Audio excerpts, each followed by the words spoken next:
ആൻമറിയ വിൻസൻ. പിന്നെ ഞാൻ വന്നിരിക്കുന്നത് കോൺ ആൻഡ് ചീസ് ബോൾസിൻ്റെ റെസിപ്പി ആയിട്ടാണ്. എല്ലാവർക്കും ഒരുപോലെ ഇഷ്ടപ്പെടുന്ന റെസിപ്പിയാണിത്. അപ്പോൾ ഇതിനാവശ്യമായ സാധനങ്ങൾ എന്തൊക്കെയാണെന്ന് നോക്കാം. ഞാനിവിടെ 50 ഗ്രാം ചീസ് എടുത്തിട്ടുണ്ട്, ബട്ടർ 50 ഗ്രാം, ഉപ്പ് ആവശ്യത്തിന്, പിന്നെ ഒരു ചെറിയ സവാള ചെറുതായിട്ട് അരിഞ്ഞെടുത്തിട്ടുണ്ട്, പിന്നെ ഒരു കോഴിമുട്ട, വെളുത്തുള്ളി ചെറുതായിട്ട് അരിഞ്ഞെടുത്തത് 2 അല്ലി, പിന്നെ കുറച്ച് സ്വീറ്റ് കോൺ ഒരു 20 ഗ്രാം എടുത്തിട്ടുണ്ട്, പിന്നെ പാല് നമുക്ക് 2 ടേബിൾ സ്പൂൺ ആവശ്യമാണ്, പിന്നെ കുരുമുളക് പൊടി ആവശ്യത്തിന്, മൈദ 50 ഗ്രാം, പിന്നെ ബ്രെഡ് ക്രംസ് ആവശ്യത്തിന്. ഇത്രയൊക്കെ ഐറ്റംസ് ആണ് നമുക്ക് വേണ്ടത്. ഇത് എങ്ങനെ ചെയ്യാമെന്ന് നോക്കാം. ആദ്യം തന്നെ ഞാനിവിടെ ഒരു ഫ്രൈ പാൻ വെച്ചിട്ടുണ്ട്. നമുക്ക് കത്തിക്കാം. ആദ്യത്തെ സ്റ്റെപ്പ് എന്ന് പറയുന്നത് ബട്ടർ മെൽറ്റ് ചെയ്തെടുക്കുന്നതാണ്. 50 ഗ്രാം ബട്ടറാണ് നമുക്ക് മെൽറ്റ് ചെയ്തെടുക്കേണ്ടത്. ബട്ടർ ഇട്ട് കൊടുക്കാം. ഇതൊന്ന് മെൽറ്റ് ചെയ്തെടുക്കാം.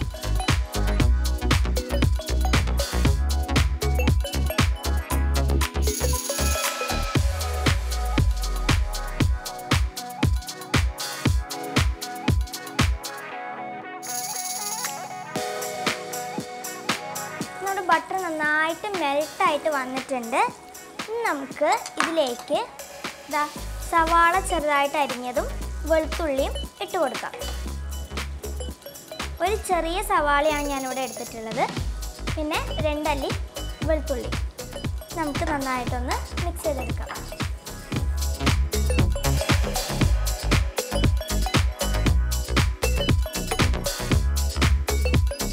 ബട്ടറിൽ കിടന്നിട്ട് നന്നായിട്ടൊന്ന് സോട്ടായി കിട്ടണം.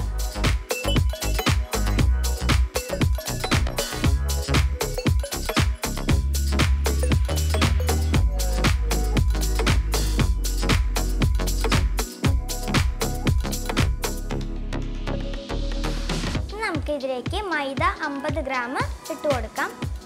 നമ്മുടെ ഉള്ളി ചെറുതായിട്ടൊന്ന് സോട്ടായി വരുമ്പോൾ നമുക്ക് ഇതിട്ട് കൊടുത്താൽ മതി. ഇത് നന്നായിട്ടൊന്ന് ഇളക്കിയെടുക്കാം.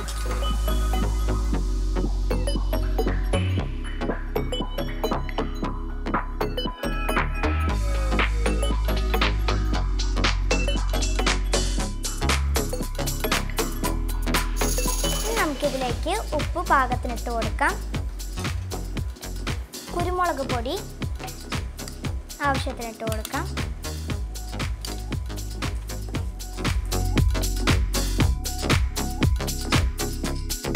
നമുക്ക് ഇതിലേക്ക് ചീസ് നമ്മൾ നേരത്തെ ഗ്രേറ്റ് ചെയ്ത് വെച്ചതുണ്ടായിരുന്നു.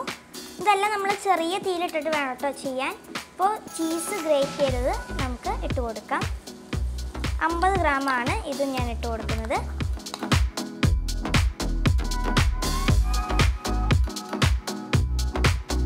ഇതൊന്ന് തിക്കായിട്ട് വരണം. ചീസൊന്നും ഇതിൽ കിടന്നിട്ട് മെൽറ്റ് ആവണം. ഇനി നമുക്ക് ഇതിലേക്ക് കോൺ ഇട്ട് കൊടുക്കാം. സ്വീറ്റ് കോൺ ഞാനൊരു 20-25 ഗ്രാമിൻ്റെ അടുത്ത് സ്വീറ്റ് കോൺ ഇട്ട് കൊടുത്തിട്ടുണ്ട്. നന്നായിട്ടൊന്ന് മിക്സ് ചെയ്തെടുക്കാം.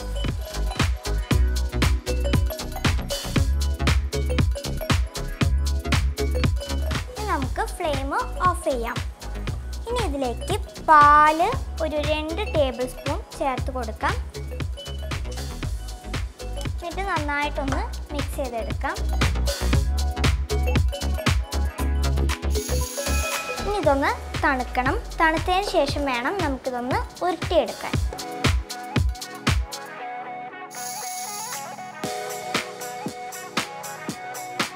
അപ്പം നമ്മളിത് നന്നായിട്ട് ചൂടാറാൻ മാറ്റി വയ്ക്കണം. അപ്പോൾ ഇതൊന്ന് ഉരുട്ടിയെടുക്കാൻ പാകത്തിന് വേണം നമ്മൾ പാലൊഴിച്ച് കൊടുക്കാൻ. ഇപ്പോൾ 2 ടേബിൾ സ്പൂൺ പാലൊഴിച്ചതിന് ശേഷം നന്നായിട്ട് ഇളക്കി മിക്സ് ചെയ്തിട്ട് തീ ഓഫ് ചെയ്തിടുക. എന്നിട്ട് നന്നായിട്ട് തണുക്കണം. അപ്പോഴേ നമുക്ക് നന്നായിട്ട് ഉരുട്ടി ചെറിയ ചെറിയ ബോൾസ് ആക്കിയിട്ട് ഉരുട്ടിയെടുക്കാൻ പറ്റുള്ളൂ. അപ്പോൾ നേരത്തെ നമ്മൾ ഉണ്ടാക്കി വെച്ച മിക്സ് തണുക്കാൻ വെച്ചിട്ടുണ്ട്. അത് തണുക്കുമ്പോഴേക്കും നമുക്കൊരു കാര്യം ചെയ്യാനുണ്ട്. ഞാനിവിടെ ഒരു കോഴിമുട്ട പൊട്ടിച്ചിട്ട് ഒഴിച്ച് വെച്ചിട്ടുണ്ട്. ഇനി ഇതിലേക്ക് ഉപ്പ് പാകത്തിന് ഇട്ട് കൊടുക്കാം. കുറച്ച് ഉപ്പിട്ട് കൊടുത്താൽ മതി. നന്നായിട്ട് മിക്സ് ചെയ്തെടുക്കാം. ഇനി അതിലേക്ക് കുരുമുളക് പൊടി ആവശ്യത്തിന് ചേർത്ത് കൊടുക്കാം.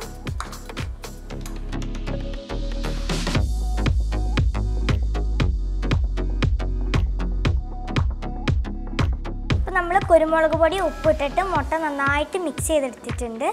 പിന്നെ ബ്രെഡ് ക്രംസ് ആണ് നമുക്ക് ആവശ്യം. അപ്പോൾ ആദ്യം നമ്മൾ ആ മിക്സ് ഉരുട്ടിയിട്ട് മുട്ടയിലിട്ട് കോട്ട് ചെയ്തതിന് ശേഷമാണ് ബ്രെഡ് ക്രംസ് ഇട്ട് കോട്ട് ചെയ്യണേ. അപ്പോൾ നമുക്ക് അത് ചൂടാറിയതിന് ശേഷം ഇത് നന്നായിട്ടൊന്ന് ഉരുട്ടിയെടുക്കാം. ഇത് നന്നായിട്ട് തണുത്ത് വന്നിട്ടുണ്ട്. ഇനി നമുക്കിതൊന്ന് ഉരുട്ടിയെടുക്കാം. ചെറിയ ചെറിയ ബോൾസ് ആക്കിയിട്ട് വേണം ഇത് ഉരുട്ടിയെടുക്കാൻ. ഇതുപോലെ ചെറിയ ചെറിയ ബോൾസ് ആക്കി എടുക്കാം.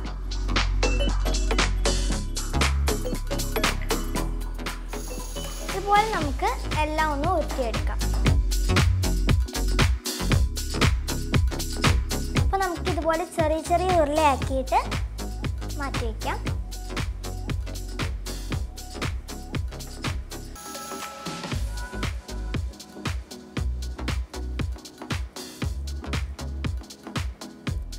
നമ്മളിതുപോലെ മൊത്തം ഒന്ന് ഉരുട്ടിയെടുക്കണം. തണുത്തതിന് ശേഷം മാത്രമേ ഇത് ഉരുട്ടിയെടുക്കാൻ പാടുള്ളൂ. അപ്പോൾ നമ്മൾ ചീസ് ബോൾസ് ഉണ്ടാക്കാൻ വേണ്ടിയിട്ടുള്ള കൂട്ട് നമ്മൾ ബോളാക്കിയിട്ട് ഉരുട്ടി വെച്ചിട്ടുണ്ട്. അപ്പോൾ ഇത് ഉരുട്ടി വെച്ചത് നമുക്ക് ഇങ്ങോട്ട് സൈഡിലോട്ടേക്ക് മാറ്റി വയ്ക്കാം. ഇനി നമുക്കിതെങ്ങനെ പൊരിക്കാൻ നോക്കാം. അപ്പോൾ നേരത്തെ നമ്മൾ മുട്ടയുടെ ഒരു മിക്സ് ഉണ്ടാക്കി വെച്ചിട്ടുണ്ടായിരുന്നു. മുട്ടയിൽ കുരുമുളക് പൊടി ഉപ്പിട്ടിട്ട് അത് തയ്യാറാക്കി വെച്ചതുണ്ട്. പിന്നെ ബ്രെഡ് ക്രംസും തയ്യാറാക്കിയതുണ്ട്. ഇതെങ്ങനെ ഫ്രൈ ചെയ്യാമെന്ന് നോക്കാം. ആദ്യം തന്നെ നമുക്ക് സ്റ്റവ് കത്തിക്കാം. ഒരു ഫ്രൈ പാൻ വെച്ച് കൊടുക്കുന്നുണ്ട്. നമുക്ക് ഇത് പൊരിക്കാനായിട്ട് മുങ്ങി പൊരിക്കണം. അപ്പോൾ അത്യാവശ്യത്തിന് വെജിറ്റബിൾ ഓയിൽ വേണം. ഞാനിപ്പോൾ ഇവിടെ എടുത്തുള്ള സൺഫ്ലവർ ഓയിലോ പാം ഓയിലോ വെളിച്ചെണ്ണ എടുക്കാൻ പാടില്ല. ഏതെങ്കിലും ഒരു വെജിറ്റബിൾ ഓയിൽ എടുക്കാം. അപ്പോൾ ഞാനിവിടെ എടുത്തിരിക്കുന്നത് സൺഫ്ലവർ ഓയിലാണ്. മുങ്ങി പൊരിക്കാൻ പാകത്തിന് സൺഫ്ലവർ ഓയിൽ നമുക്ക് ഒഴിച്ചു കൊടുക്കാം. ഈ എണ്ണ ഒന്ന് ചൂടാവട്ടെ. അപ്പം നമ്മളെ ബോൾസ് നമുക്ക് ഈ മുട്ടയുടെ മിക്സിലേക്ക് ഇട്ട് കൊടുക്കാം. അതിനുശേഷം ബ്രെഡ് ക്രംസിൽ കോട്ട് ചെയ്തെടുക്കാം. ഒന്നും കൂടി നമുക്ക് മുട്ടയിൽ മിക്സ് ചെയ്യാം. ബ്രെഡിൽ കോട്ട് ചെയ്തെടുക്കാം. 2 കോട്ടിങ് വരുമ്പോഴേ കുറച്ചും കൂടി ക്രിസ്പി ആയിട്ട് നമുക്ക് കിട്ടുള്ളൂ.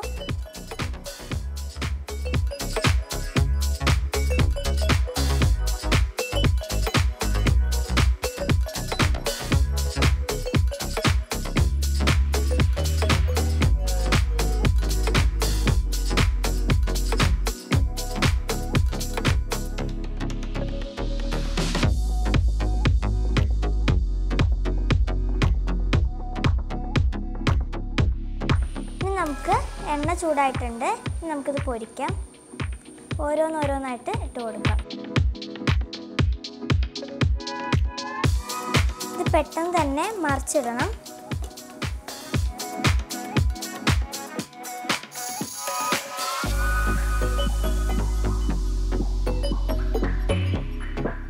ലൈറ്റ് ബ്രൗൺ കളർ ആവുമ്പോൾ നമുക്കിത് എടുക്കാം.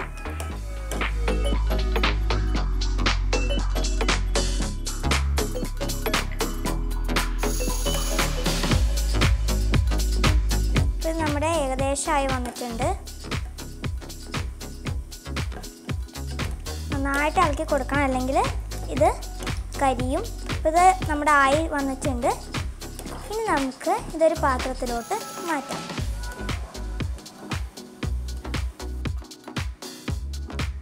അപ്പോൾ നമ്മുടെ കോൺ ആൻഡ് ചീസ് ബോൾസ് ഇവിടെ റെഡി ആയിട്ടുണ്ട്. അപ്പോൾ നമ്മുടെ ടേസ്റ്റിയും ക്രിസ്പിയും ഒക്കെ ആയിട്ടുള്ള നമ്മുടെ കോൺ ആൻഡ് ചീസ് ബോൾസ് റെഡി ആയിട്ടുണ്ട്. നല്ല ക്രിസ്പിയാണ് നമ്മുടെ കോൺ ആൻഡ് ചീസ് ബോൾസ്. അപ്പോൾ വൈകുന്നേരം ചായയോടൊപ്പമൊക്കെ കഴിക്കാൻ പറ്റിയ നല്ല ടേസ്റ്റി ഐറ്റമാണ്. കുട്ടികൾക്കും മുതിർന്നവർക്കും ഒരുപോലെ ചെയ്യാൻ പറ്റുന്നത്, ഒരുപോലെ ഇഷ്ടപ്പെടുന്ന ഒരു ഐറ്റമാണിത്. അപ്പോൾ ഈ സ്നാക്സ് ഐറ്റം എല്ലാവരും വീട്ടിൽ ട്രൈ ചെയ്ത് നോക്കിയിട്ട് അഭിപ്രായം കമൻറ്റ് ബോക്സിൽ അറിയിക്കണം. അപ്പോൾ ഇതുപോലത്തെ നല്ല നല്ല വീഡിയോസിനായിട്ട് മില്ലേനിയം വീഡിയോ വിഷൻ എല്ലാവരും ഒന്ന് ഫോളോ ചെയ്യണേ. ലൈക്ക് ചെയ്യാനും ഷെയർ ചെയ്യാനും മറക്കില്ലല്ലോ. ഒരു പുതിയൊരു വീഡിയോ ആയിട്ട് വരുന്നതായിരിക്കും. അതുവരെ ബൈ.